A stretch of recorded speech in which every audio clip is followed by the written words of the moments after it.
All right. My name is Antonio Gomez. I work for the Illinois Center for Specialized Professional Support, and I'm so happy to see you all at this last professional development session for 2025. We're very, very happy to have all of you here. We're very, very proud of you. It's been a wonderful year to have all of you and to get to know you a little bit more. Today we have Ryan Huffer. He's from the city of Decatur. He will be doing our PR training. But before we get started, I wanted to hand it off to Cheryl to give us all a little welcome. Thanks, Antonio. Welcome, everybody. As Antonio said, I am Cheryl Morris. I am the chair for the Illinois Apprentice Ambassador Program, and just delighted to be here and to have everyone. We are closing up our second year of the Illinois Apprentice Ambassador Program, and we're just delighted to be able to offer this last professional development session for this year. And I think this is actually a perfect closing to this year, right? So being able to offer public relations training, I think, is really valuable because as an ambassador, we are hopeful that you will be able to continue to promote this amazing opportunity and use it as a launching pad for yourself in the future, for the companies that you work for, and so on and so forth. So I'm going to kick it back to Antonio. I think we're going to do a round of introductions, right, Antonio? Mhm. Yeah, Okay. So, do we want to let Ryan do a quick introduction, or we'll just wait until we bring him in? Yeah. Ryan, if you could introduce yourself real quick, and then we'll introduce the ambassadors and we'll move on from there.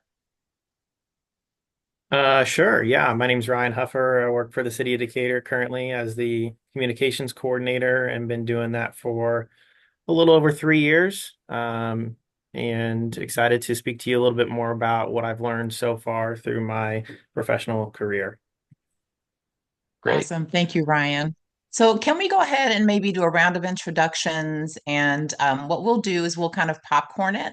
So, I'm going to go ahead and start with our ambassador, Jason Francis. And then, Jason, what we'll do from there is you can go ahead and choose the next person, and then we'll keep it moving. So, whoever goes, then you can choose the next person that's on your screen. Okay, great. Hi, everyone. My name is Jason Francis. I just finished my apprenticeship last week. I topped out, is what it's called. Yeah, right now I'm a journeyman electrician, and I guess that's about it. I see that Craig is on my screen, so I will let him go from here. Craig Schmidt, that is. Thanks, Jason, and congratulations. Congrats. Thank you. Craig Schmidt, Executive Director of School of Extended Learning here at Governor State University. I'm going to pass this on to Ariel Losner. Yeah, that's me. Oh, there we go. I am Ariel Wesner. I finished my apprenticeship in May. I am one of the ambassadors, and right now I'm a college student at U of I, which is not very far from Decatur. So I'm very excited to meet and learn more.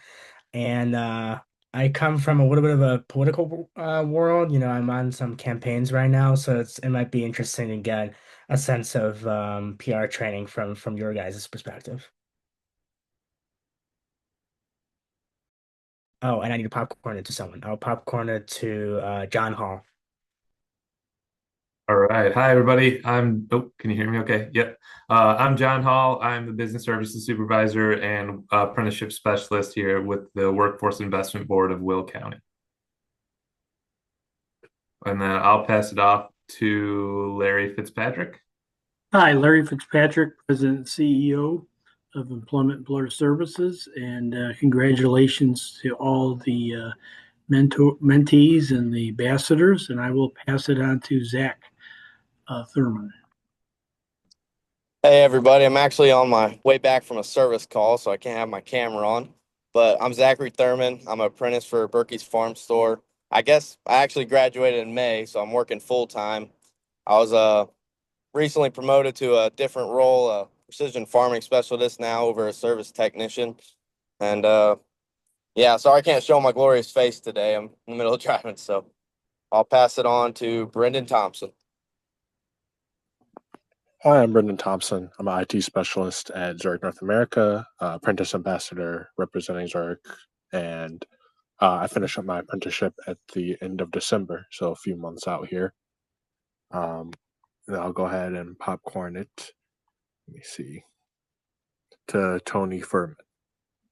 Tony Furman, Director of Employment and Training for Madison County, part of the Apprenticeship Ambassador Group. I will pass it on to Laz. Hi, everyone. Congrats, Ariel. I'm Laz Lopez. I'm the Executive Director at District 214 up in Arlington Heights. Congrats.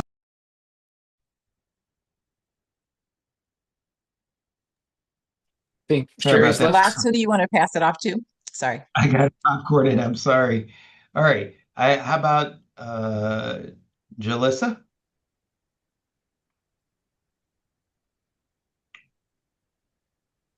Hi. I Jalissa might be having trouble with her. She's one of our new employees at the Illinois Center for Specialized Professional Support. We're having her shadow a little bit just to get a sense of what all we do at ICSPS. Okay. And then I will popcorn it over to Sherry. Sherry Speakman, and working with hospitals and Jan Carestis on bringing more apprenticeship into technician roles. Oh, Thanks, and I'll Sherry. send it over to Jan. Jan, you're on mute. All right, I'm Jan Carestis, and it's a pleasure to work with Sherry as we expand our pharmacy technician arena into other areas in the hospital that are short of staff. And we're really happy to introduce apprenticeships to these hospitals that didn't even realize that they were available for them. And it's a wonderful experience. So thank you very much for getting me involved. Thanks, Jan. Can you kick it to somebody? believe I'm Ann Brogdon's sorry. left How about and Ann? Mikhail English. Yeah. Yeah, I'm left. Hey everyone, my name's Ann Brogdon. I am the new Work-Based Learning Program Manager over at DCEO with the state of Illinois. And is it McCall? Is that the last person to go? Yes, it's Mikhail. Hi everyone. My name is Mikhail English. I am one of Antonio's new coworkers as well, and so I'm just here to listen and learn and really grateful that I'm here. Thank you. Great. Thanks so much, Mikhail. Thank you, everybody, for being here. I'm going to hand it off to Ryan very, very quickly. But before we do that, I have a couple of announcements. First off, we have the end of year survey for Apprentice Ambassadors. I'm going to send you a link to it at the end of this meeting, and I'm going to have you go ahead and fill it out while we've got you here, because we want to hear your feedback about how this year went. And I also want to announce that the awards ceremony is going to be in Springfield on December 4th. Any of you who can be here in person, we're very happy to have you in person. And if you are here in person, we ask that you come at 9 a.m.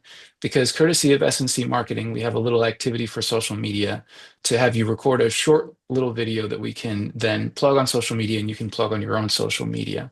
So if you're available, if you can, in Springfield, I can send you the address. I can make sure that you have all the information that you need.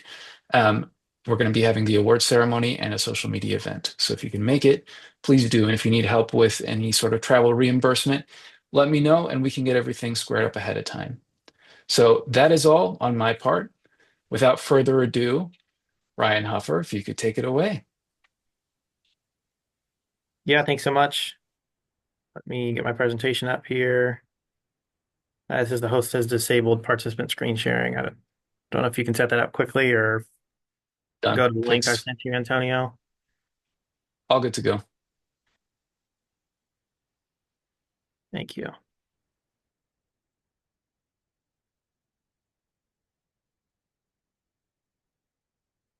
Well, thanks so much for having me as I get to full screen here.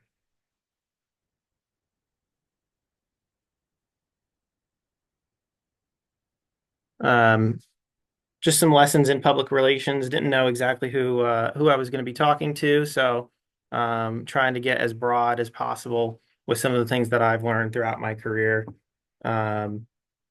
As I was announced, Ryan Huffer, I'm the communications coordinator right now for the city of Decatur, the municipal government. Um, I graduated from SIU Edwardsville with a degree in mass communications, TV, radio. Really wanted to do sports broadcasting, play-by-play, was my passion, but found those jobs are far and few between. And thought maybe I could get a job down near St. Louis since that's where Edwardsville was, but it didn't work out. But my first job coming out of college was a multimedia journalist, a news broadcaster for a radio station here in Decatur. And that gave me some knowledge on being the media, being on the media side, knowing what kind of questions the media wants to know about, how interviews are conducted, and certainly how information is presented, both from a media standpoint and also when people speak to the media. Then I served as it says resource development. It's basically fundraising for a nonprofit, United Way. Did that for 5 years. So I moved more to the communication side of things. And the role there was reaching out to media and trying to get media to cover some of the things that my organization was doing, as opposed to being the media myself, but still obviously putting out communications, information all the time, using social media and meeting a lot of people, because if you want to fundraise, you need to know a lot of people. And then in my current role, over 3 years now I'm more in a position where I am doing media relations. I'm still trying to get the media to cover some of our initiatives here at the city. But more of it is we put things out and the media reaches out to me because they want an interview. So just kind of a lot of different sides of things. And still only, 10 years into my professional career, still have a lot to learn. So I'm hoping to share with you just a little bit of what I've learned so far. And one of the first things I'd say is what this is for me is also professional development, working on yourself.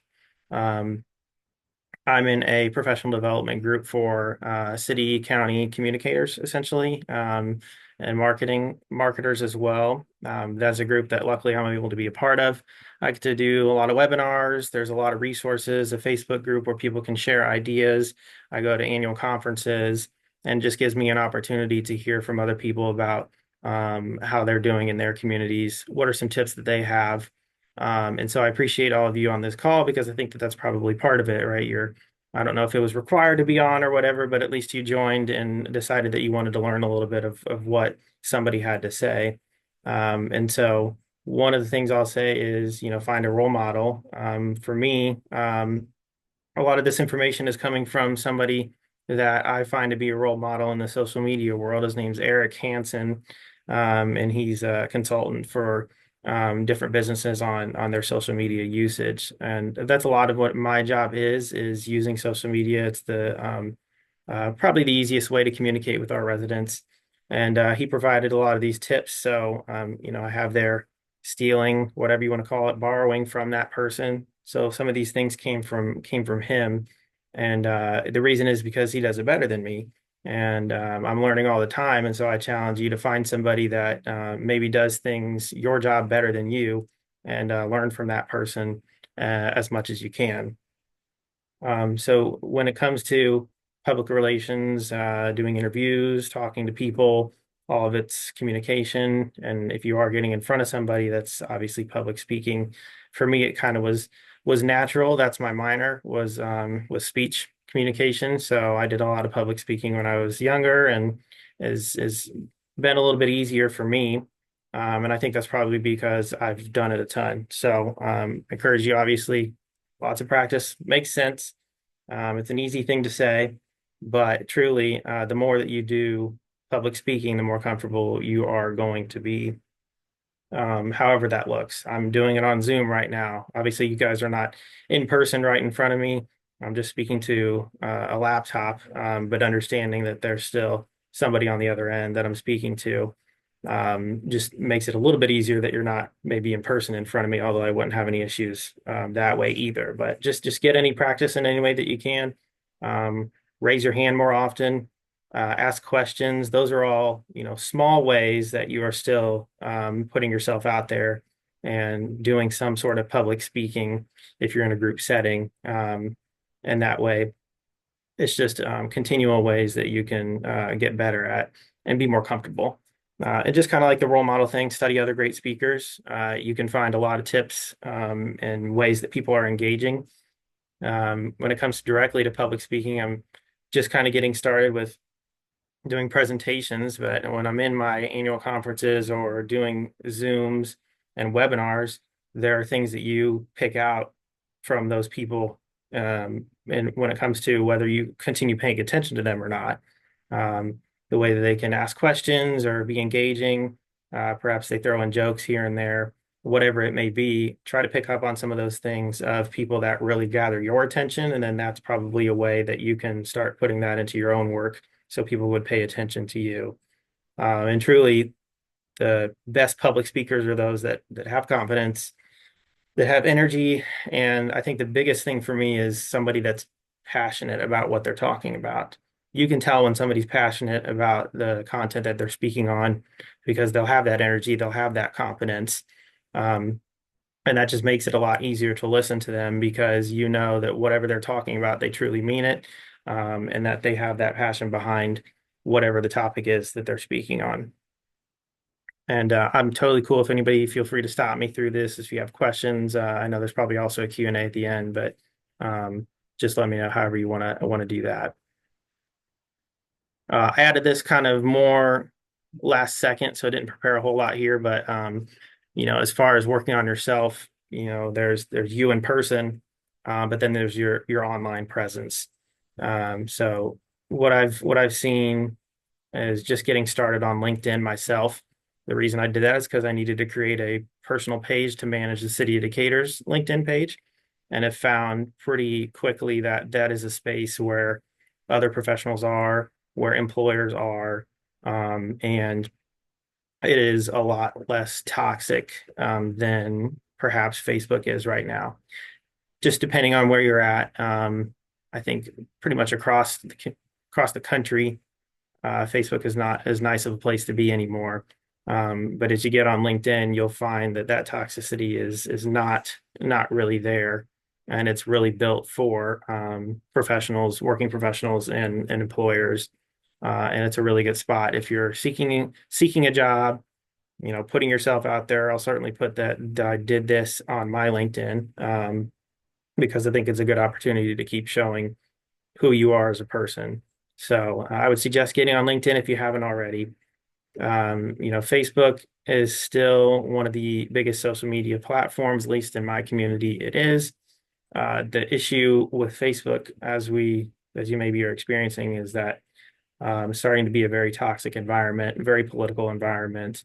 And there are lots of people that have a lot of time on their hands that just want to stir things up, as I say there, that are trolls. Maybe I see that a lot more in my profession because I'm on social media most of the day, posting things from a city government perspective and looking through all the comments because that's my job, is I need to understand the sentiment around our messaging, making sure I tell my bosses how people are receiving some of the information that we are putting out. But even on my personal feed, I still see a lot of things that are toxic and political, and just it's just not as fun a place to be. So I say just be careful on Facebook. Be careful about your personal online presence because you never know who's looking into that. Got a question, Cheryl? Yeah, because we're kind of trying to make this a little bit more of a conversation too. I've got a couple Sure. questions for you. So, maybe some of our ambassadors are not as accustomed to using LinkedIn as a platform. Can you just kind of maybe take one step back briefly, just to kind of talk a little bit about um, like frequency of posting, right? And then maybe how to celebrate, but then also tagging other, like their company and like other folks that may be connected to the message that they are sharing. Yeah, sure. I'll try to answer some of that. Like I said, I'm kind of newer on LinkedIn and haven't really posted a whole lot on my personal page. But yeah, there's your opportunity to do some celebrations. It is not a space that I would say you post as often as you do on Facebook. Um, LinkedIn is more of those, really, if you got a celebratory point in your career that you want to share about, So I wouldn't post multiple times a day, I would say. I think that, a couple times a week or so, depending on the content that you have and that you want to put out there. And then, yeah, definitely tagging your employer if it's related to your employer. It just depends on the nature of your communication. So I'm not sure that I'm going to tag the city of Decatur necessarily on mine because I feel like this is more of um, a personal thing that I'm doing. But yeah, when you are representing your employer with whatever you're doing, that's a good opportunity to tag their page and give them some props as well. I hope that answered your question. So I'll just continue. The bottom line there is be careful on Facebook and be careful everywhere, I guess. There are situations that maybe you're seeing that people are getting in trouble or even losing their jobs for some of the stuff that they're posting. So I don't want to get into that because I don't know.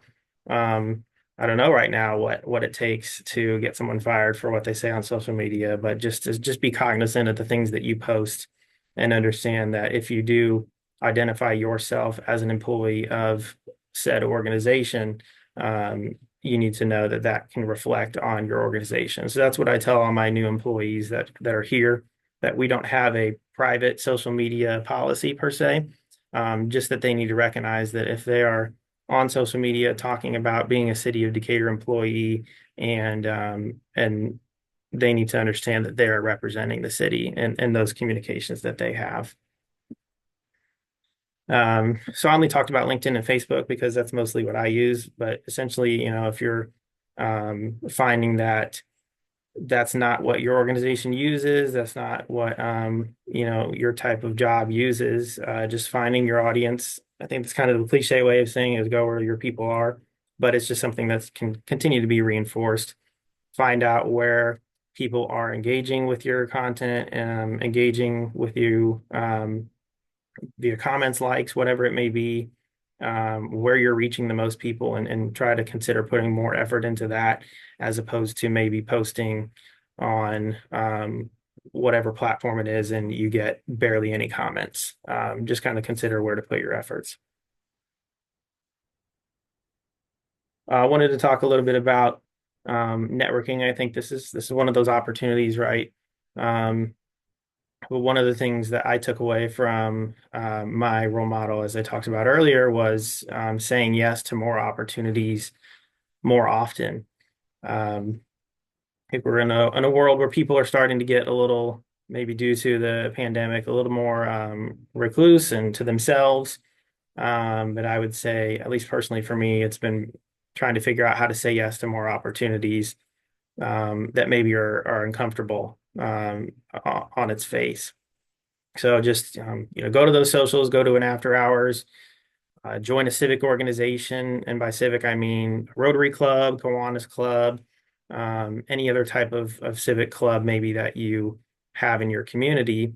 That's just a great way to meet people, get more experiences, and if you don't have something going on, I've started to try to do things that maybe I am not as interested in, and I found a lot of value in ending up saying yes to those opportunities because you may find that you're going to learn something that you never knew, you're going to meet somebody that maybe you never would have met before, or you're going to really enjoy whatever conversation you might have, depending on the situation that you're in.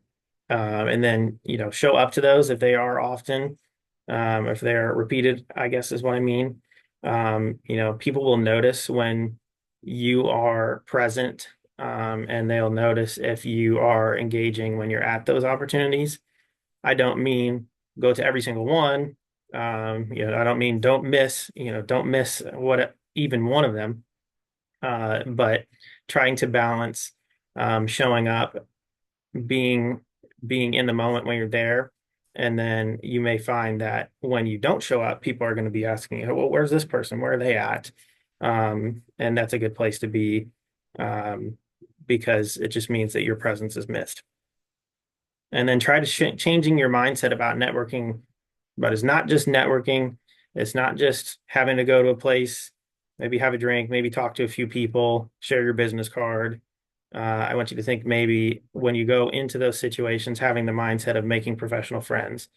And that's what I've started to do as well. If I'm going to go in and I'm like, oh, I don't want to do this, I don't want to mingle with people, then that's going to affect my mood. And I'm going to be going throughout all of those conversations and not really being present.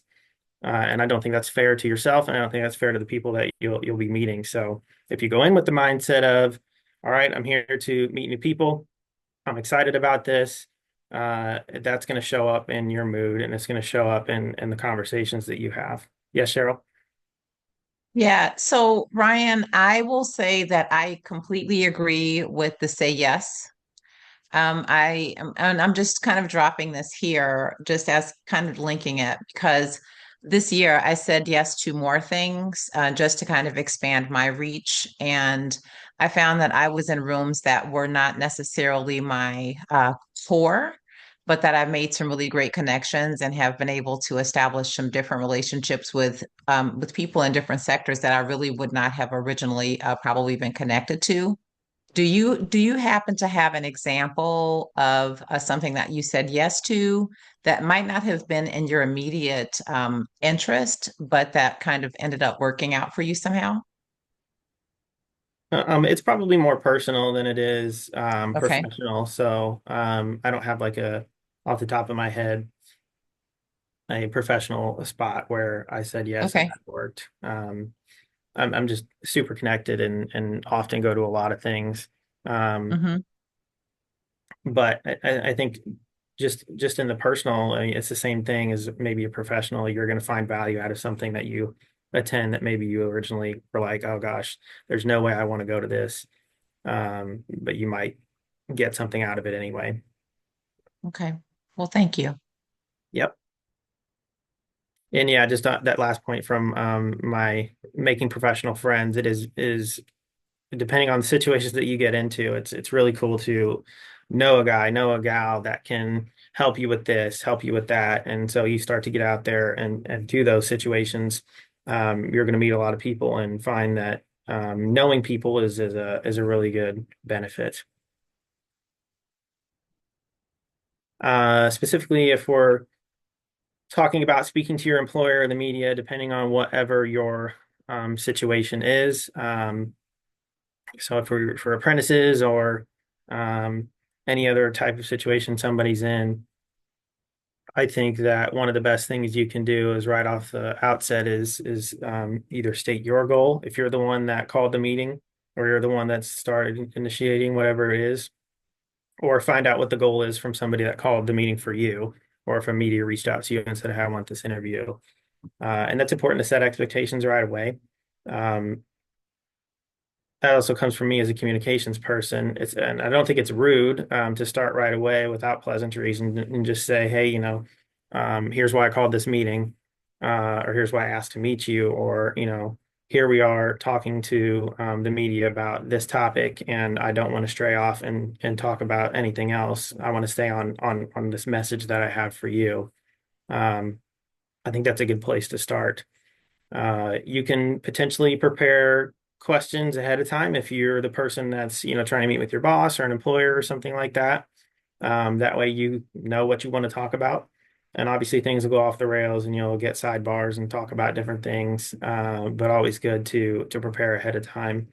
And then if you are doing an interview with media, oftentimes you can say, hey, what are the questions you're going to have for me?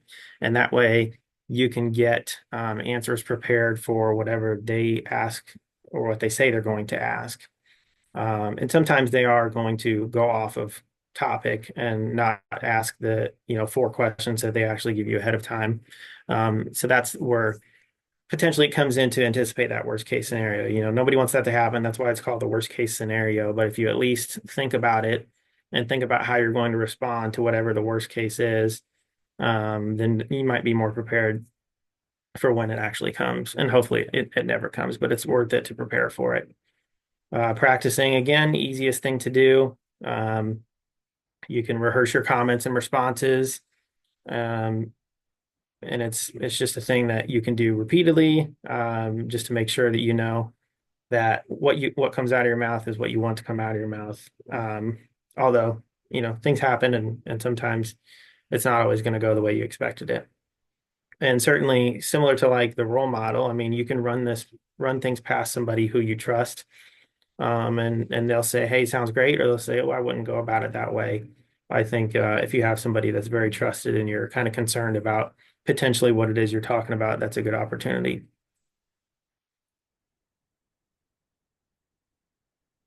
Yeah, staying on message is certainly important. Here's some things that I've learned throughout my interactions with the media and interactions in just regular discussions with employers and things like that. If you're talking to a newspaper or magazine, um, what you could do is, depending on how the conversation starts, sometimes I get asked, talk to me about what's going on, or tell me about this new service or this new program. And so you can immediately start with your prepared message and talk about everything that you want to get across in that interview. Um, that's comfortable for me because I'm a communications professional. I know it's not always comfortable for everybody, but if you do have a good prepared message, sometimes they'll just say, "Okay, that was all I needed. You gave me everything I needed right there. I don't really have any other questions." I've had that happen um, for some of the media that I work with because they're on a time crunch and they just needed a few sound bites. So obviously, newspaper and magazine is not generally live. You're not using audio, although some of the newer newspapers and magazines are trying to get some audio when it comes to their online presence. But specifically in print, you definitely don't have audio. So when you're talking to newspapers, magazines, things don't have to be stated perfectly. I mean, you can kind of work through some of that thoughts in your head while you're talking with them, as opposed to having to think about what you're saying and it being recorded, for example. You need to know the difference between when things are on the record, when things are off the record. And if you're ever confused or want to know if you're talking to a reporter and if they're actually going to be um, on the record, you straight up ask them, say, "Is this on the record? Are we off the record right now? Where are we at?"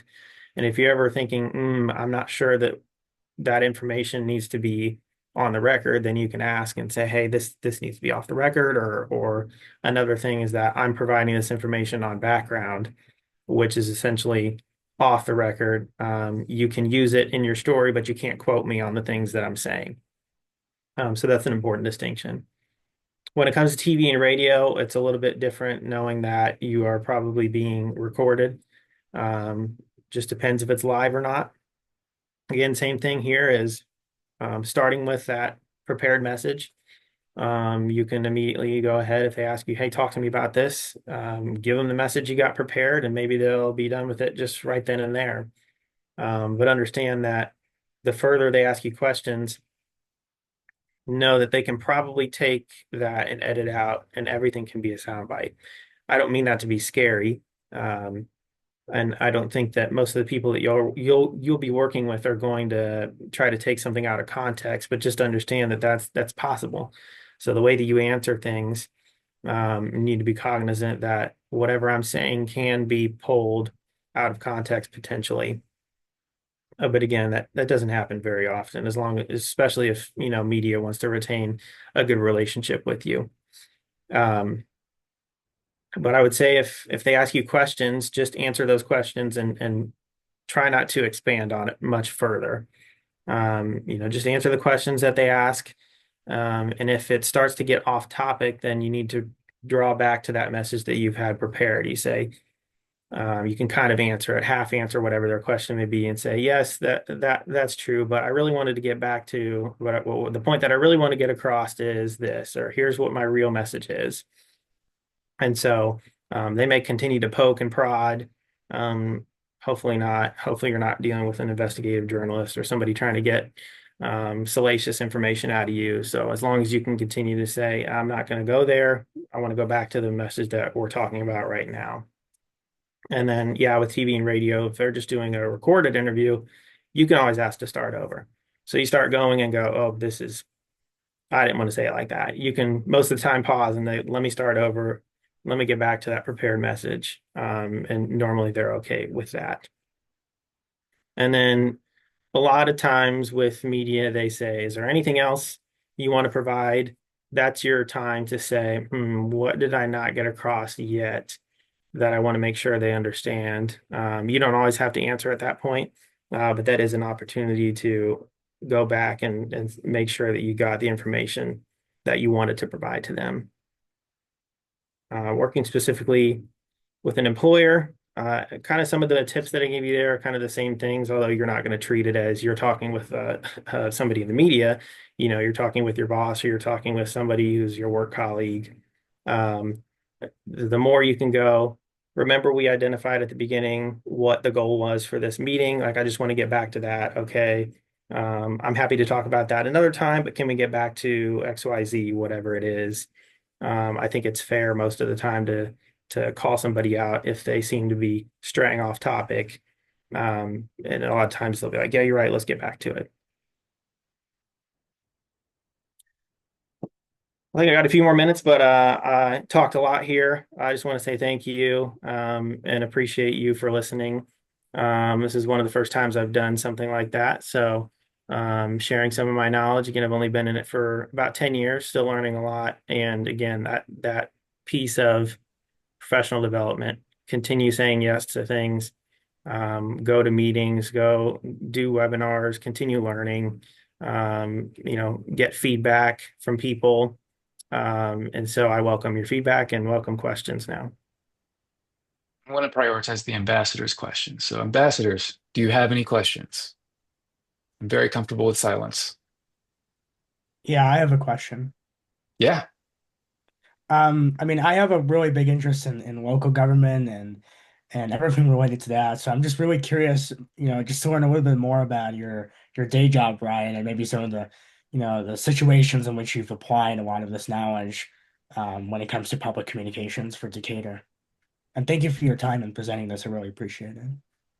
Sure. Yeah, I mean, we have a potential economic development in our community that needs to go through the full state legislature. And I have someone from NPR Illinois calling and asking to speak with the mayor. So um, I'm trying to, kind of speak with her, make sure she's comfortable with it, and also prepare her for, what the message should be. She's really good with media. I don't have really concerns with that, but the issue is that this particular development has not gone through and been passed by the state. So just one situation where I'm talking with the reporter and asking kind of, can we wait until this gets to a point where we can speak about it? Sure, we're excited about economic development, but we don't want to comment on something that's not been fully approved. And it's just kind of the balance that you have to work with in government. I never would have thought I'd have to think about politically what it's going to come across as I do in this job, even on just a local government level. It's pretty interesting. Yeah. Do you mind if I ask a follow-up? Sure. What made you want to work for municipal government in Decatur in the first place? Yeah, it is kind of interesting because government right now is just not a place that is very well liked, I guess I could say. And it's unfortunate because your local government are people that live in your community, that work in your community, that are there to help you with everything you need. And the same goes for the state and federal level. But there's kind of more of a disconnect between those representatives and the people that their constituents are, and it's much larger, right? I have enjoyed giving back in the ways that I have, working in media and then working in a nonprofit. And I still consider this nonprofit because government's not trying to make money. So it was just another way to continue giving back to the community in the ways that I can, and just felt that I could leverage all the the relationships that I already had. I was just looking for a new challenge. So I was just talking about this today at lunch with a colleague that I was I don't know how I got started, and I was really nervous about doing this job, but I found it really rewarding. Thanks, I appreciate it a lot. Thank you. I want to highlight a couple of concrete examples that we've had this year. For example, Ariel and Kenny both had an article written about them. Jason, you had an article written about you. Hannah, you were on a podcast, and Hannah and Zach did a panel at a conference. Um, for those of you who have had experiences in interviewing this year, we'll take the media out of it. What are some lessons that you learned? What are some things that you feel you learned throughout the year? And do you have any questions for Ryan while we've got him? I'd like to say, like, kind of a topic Ryan brought up is saying yes to extend your reach. And now thinking about it, I kind of did that with this ambassador thing. I was more of an introvert, and this journey has been amazing. And just saying yes and extending my reach so far, and now realizing me doing that this one time has opened up so much more networking, so much more cases, so much more friendships. I have a great mentor, Larry. I appreciate everything he's done.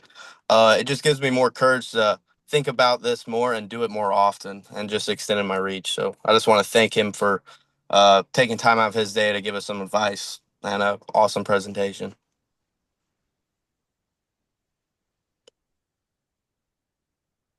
Oh, do you hear me?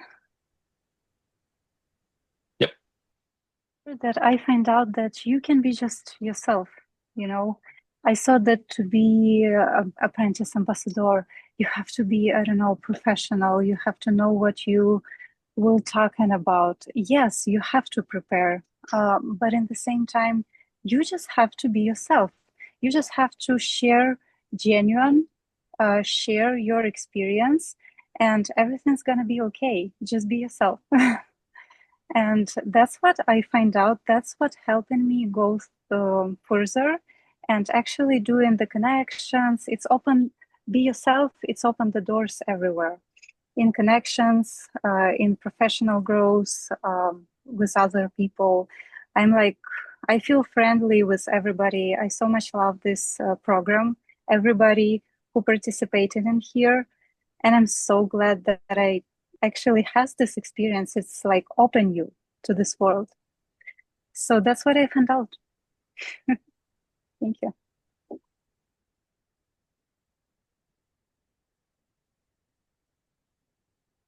Jason, if your hands raised, you can talk. Are you? Oh, Jason. Okay, go. All right. So I know when I was on the radio, I had a radio segment a few months back. Um, I inadvertently said my age and my birthday wrong. So I was at the moment, I was like, oh gosh, oh no. But I just kind of rolled with it. And I could have said, hey, I'm actually 38, not 36, but I just kind of rolled with it and it worked out just fine. The other thing is knowing, I think someone kind of touched on it, but politically, things that you say, it may have, you want to make sure the context is appropriate. Um, my background in I studied political science in college, so it's just knowing, some of the words you do say may come out wrong, and you want to make sure the context is appropriate.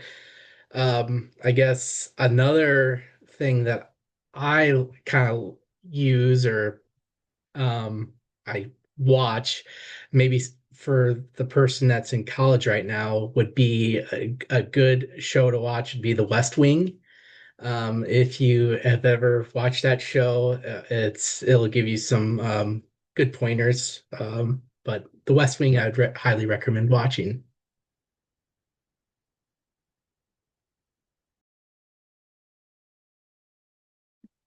I think you're muted, Cheryl. No, I just said I love the West Wing. That show. But go ahead, Ariel. I was going to say one more thing, and this was a media thing that was outside of the apprenticeship ambassador program, but I was giving a speech in Highland Park, and I'm not going to say what that speech was about because this is supposed to be a non-political space. But if anyone, takes a look at my LinkedIn profile, you could probably make an inference.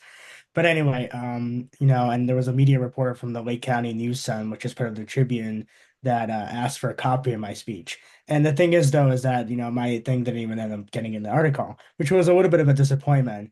But another lesson that some of my other mentors in that sort of political world have kind of taught me is that you don't really know what you don't know. And that goes to show what you were saying in the presentation earlier, Ryan, about how you need to be very careful when you're talking to the media. And I think a lot of people maybe in the political world or even in just in on the official side, they think that the media is kind of your friend, and they can be, but you have to be cautious a little bit when you're dealing with them.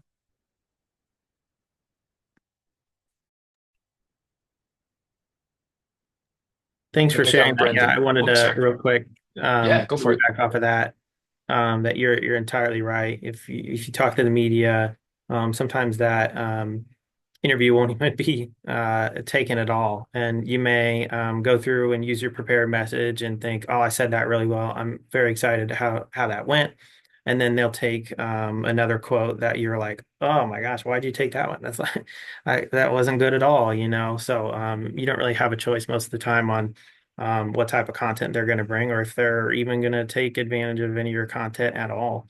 But one thing I will say that also a tip is if they can be a little bit leading, they can ask questions where they want you to kind of answer in the way that they ask the question. So, like, is this exciting? For example, is this exciting that you're launching this new program?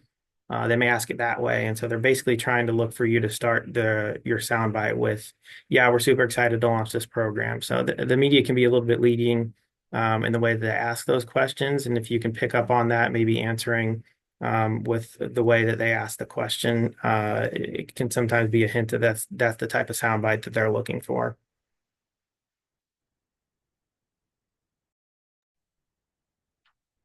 I'm going to pick on Brendan. Do you have any experience being interviewed? Have you ever been interviewed before?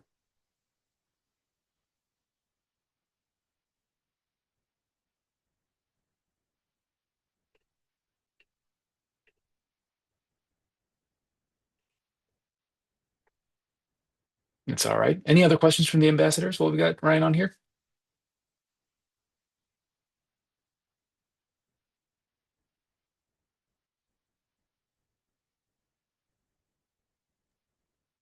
Maybe any other questions or comments from our room in general?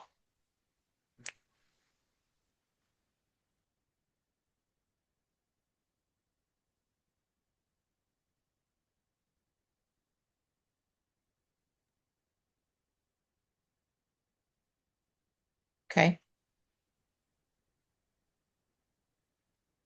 Hearing none, I have one Okay. final question that is pretty, I'll piggyback off of what was said previously. Ryan, you've mentioned a little bit of techniques on course correction if you find yourself getting a little bit off message from what you meant to do. What's some advice that you can give us in terms of when you find yourself panicking a little bit because you feel like you're losing hold of the narrative? How can you center yourself back into it? Yeah, I guess trying not to say too much is maybe the best way to go about that. The course correct is a little bit difficult when you start to get off and you realize you've said some things that maybe can come out of context. Some of the times at the end of the interview with somebody, you can say, "Hey, I just thought about the way I responded, and I just want to be clear. This is the message, or this is the way I wanted to answer that. I may have said some other things, and so I ask that you don't use that particular clip or that particular answer, if that's possible. But really, if you can prevent it on the front end by just saying less. I know it's kind of crazy for the communications person to tell you to say less, but going back to that tip of we need to ensure that when you're talking and answering questions, you just answer their question to the best of your ability and maybe not expand unless it starts to take you away from what your message is.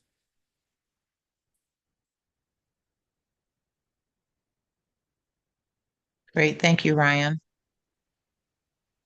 Any final questions or comments?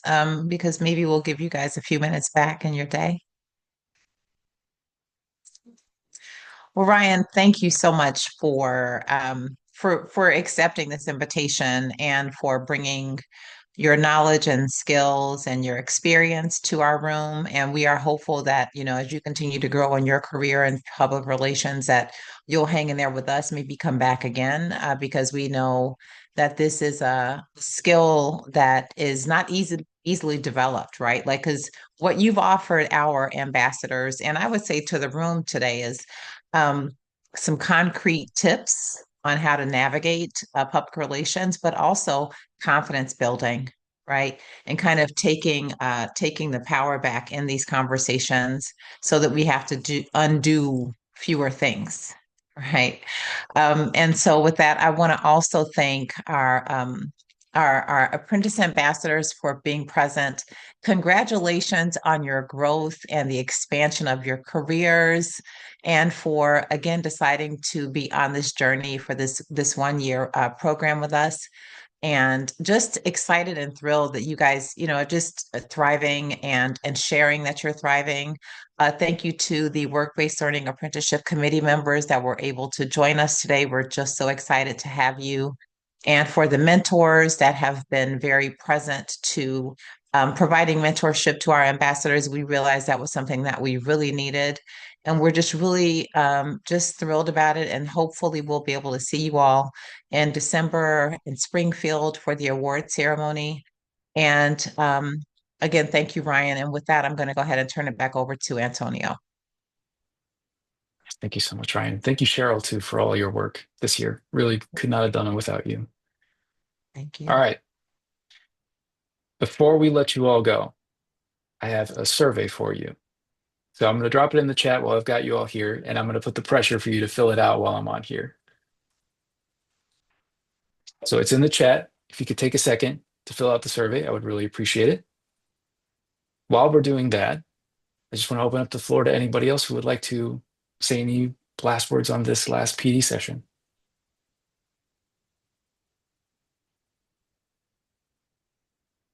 I want to add one quick thing, Antonio, is for any employers that may be in the room or that might end up seeing this on the replay, thank you for the employers, for the sponsorship, and for the support that you have provided our ambassadors for this program. And so I'll end with that from me.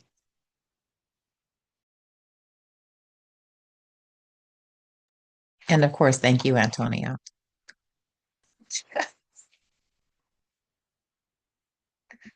And welcome to the new team members. Go ahead, Ariel. I was just gonna, if we're ending right now, I was just gonna thank all of you for a great year, and I'll see you in Springfield. Hopefully, I'll try to be in town that day. We look forward to seeing you. Yeah, for sure. And congratulations on your movement. Like, it's exciting to hear. I would love to hear your speech.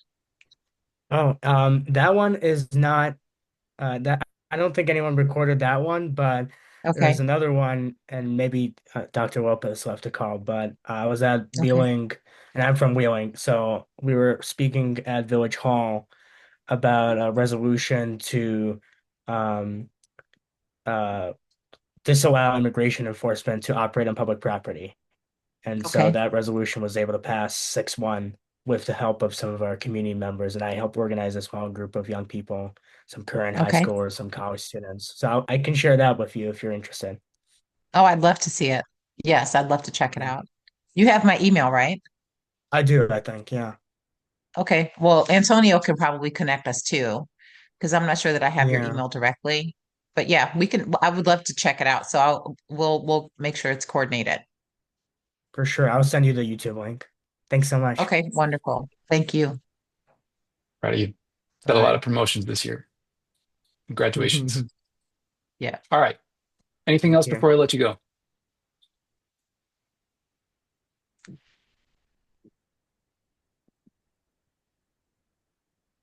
All right. Hearing nothing, I'll let you go. Have a wonderful rest of your day. Thank you so much for being here. We really appreciate it. Thank you, Ryan. Thank you to everybody on the work group. It's a fantastic session. Have a great rest of your Thank day, you, everybody. everyone. Bye. Take care. Thanks.